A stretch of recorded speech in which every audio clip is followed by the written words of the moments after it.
Your secret name helps you what? Answer the question, Who am I? who am I?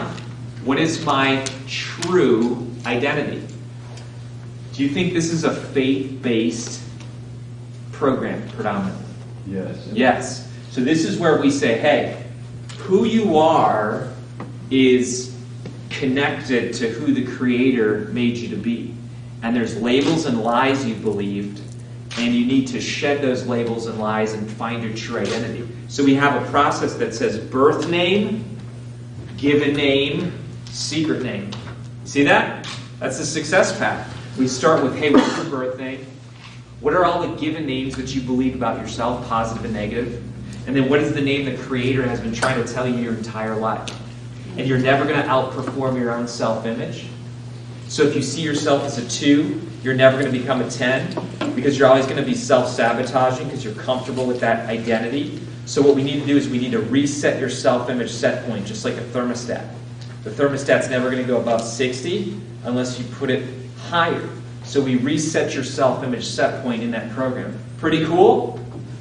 Brian, you came up to me today before we started and said something about your secret name. What'd you say? I said thank you for sharing it with the world and being so authentic and open. Awesome.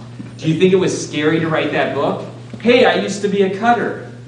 Hey, I used to be a self-injurer. Hey, I used to have a stuttering problem. Do you think that was scary?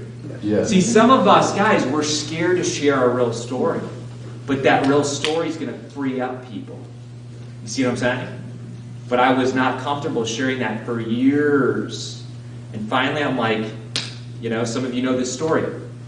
I personally felt like, God did not talk to me, but I personally felt like God was saying to me, you don't have to write this book, but if you don't write the book, you're going to miss a major blessing. It's like, oh, thanks. So I had a choice. And the choice was, I'm going to just lay out my story. And I didn't just lay out my story as a memoir. This is where I tell authors all the time, don't write a memoir and brand it as a memoir. Write your memoir, but include universal steps in there. Does that make sense?